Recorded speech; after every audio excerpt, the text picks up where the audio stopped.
नमस्कार दोस्तों, स्वागत है आपका। जैसा कि हम लोगों ने पिछली वीडियो में 10 नंबर तक का क्वेश्चन आंसर क्लियर किया था, तो इस बार हम लोग 11 नंबर क्वेश्चन आंसर देखेंगे। देखिए यहाँ पे क्या कर रहे हैं, 11 नंबर क्वेश्चन आंसर मर्म स्पष्ट करें। यहाँ पे बोल रहा है मर्म स्पष्ट करें। तो मर्म का मतलब क्या होता है, तो आइए हम बताते हैं। जिसकी ओर इंगित या इशारा किया गया हो, जिसकी ओर इशारा किया गया हो, जो बात राज और इशारे में कही गई हो, उसी बात को हम लोग मर्म कहते हैं। जो राज हो उसी को हम लोग मर्म कहते हैं। तो यहाँ पे क्या बोल रहा है, क नंबर क्वेश्चन। अब के हार में यह आम खूब फलेगा, चाचा भतीजा दोनों यहीं बैठकर आम खाना। जितना बड़ा भतीजा है उतना ही यह आम है। जिस महीने उसका जन्म हुआ था उसी महीने मैंने इसे लगाया था। तो आइए इसका हम लोग आंसर देखते हैं। इसका आंसर इस प्रकार है। प्रस्तुत पंक्ति चंद्रदास शर्मा गुलेरी द्वारा लिखित उसने कहा था से ली गई है। लाना सिंह बुरी तरह जख्मी है, उसका अंतिम समय निकट आ चुका प्रतीत हो रहा है। ऐसी अवस्था में वो अतीत और भविष्य की स्मृतियों में उलझा हुआ है।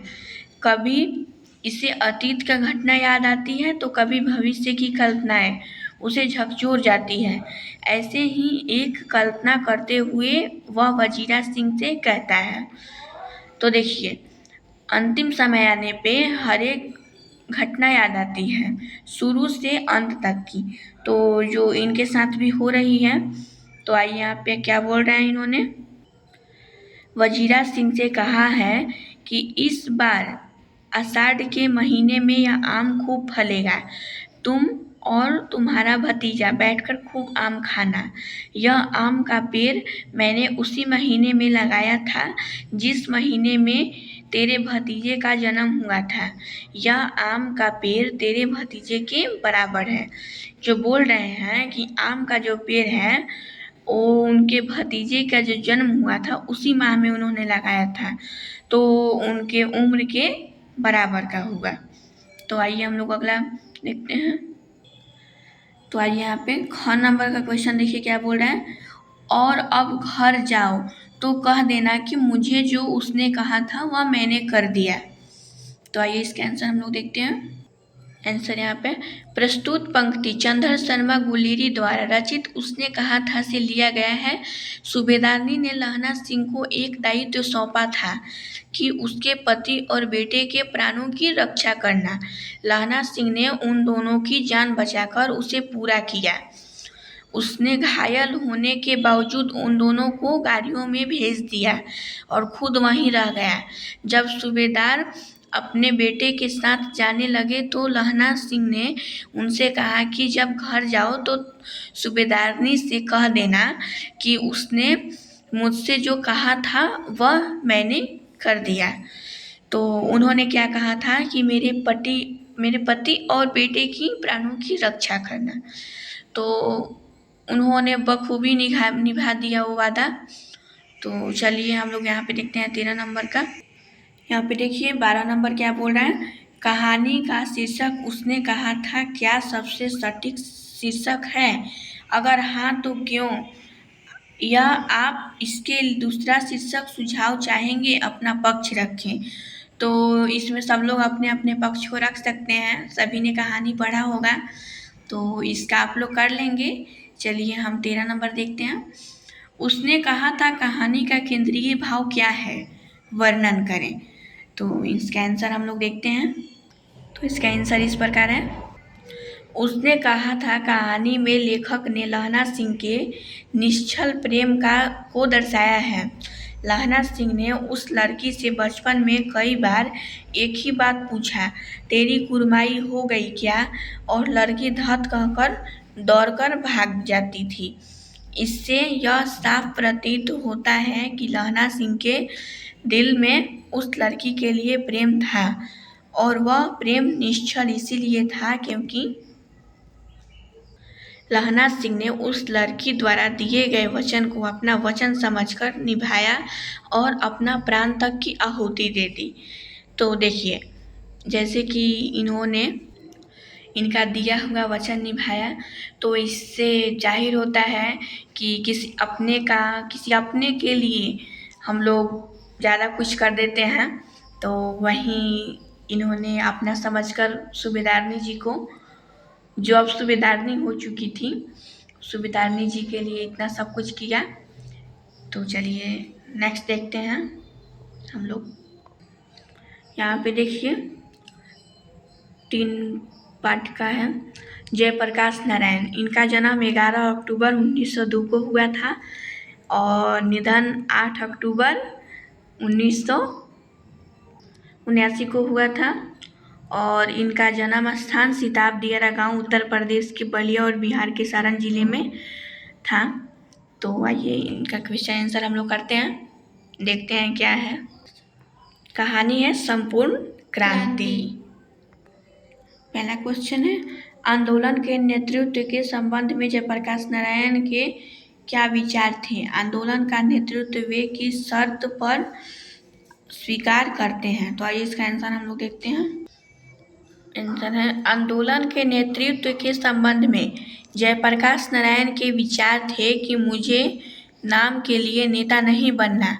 यदि मुझे सामने खड़ा करके कोई पीछे से बताए कि मुझे क्या करना है तो मैं इस नेतृत्व स्वीकार करने के लिए उन्होंने एक शर्त रखी थी कि मैं सबकी सलाह लूँगा, सबकी बात सुनकर उनसे बातचीत करूँगा और अधिक से अधिक बातें स्वीकार करने की कोशिश करूँगा, लेकिन अंतिम फैसला मेरा होगा और उसे हर किसी को मानना भी पड़ेगा। तब तो नेतृत्व का कोई अर्थ है और तभी क्रांति सफल हो सकती है। यहाँ पे देखिए हमने कोशिश की जगह पे कोशिश लिख दिया है, तो आप लोग सुधार कर लेंगे। इनके जो कहने का मतलब था कि जो नेता होते हैं उनको पीछे से बताने के लिए लोग खड़े रहते हैं, तो इनको वैसा बिल्कुल नहीं करना है। नेता लोग क्या करते हैं, वो लोग के सुनकर और तब अपना फैसला और विचार रखते हैं। लेकिन इनके कहने का मतलब है कि हम सबका सुनेंगे लेकिन विचार जो होगा वो मेरा होगा। तो इस प्रकार से फर्स्ट का आंसर समाप्त होता है। आइए 2 नंबर देखते हैं क्वेश्चन। दूसरा नंबर है, जयप्रकाश नारायण के छात्र जीवन और अमेरिका प्रवास का परिचय दें। इस अवधि की कौन सी बातें आपको प्रभावित करती हैं? तो आइए इसका आंसर हम लोग देखते हैं। जयप्रकाश नारायण का छात्र जीवन बहुत ही संघर्षशील रहा। वे साइंस के छात्र थे। वे कुछ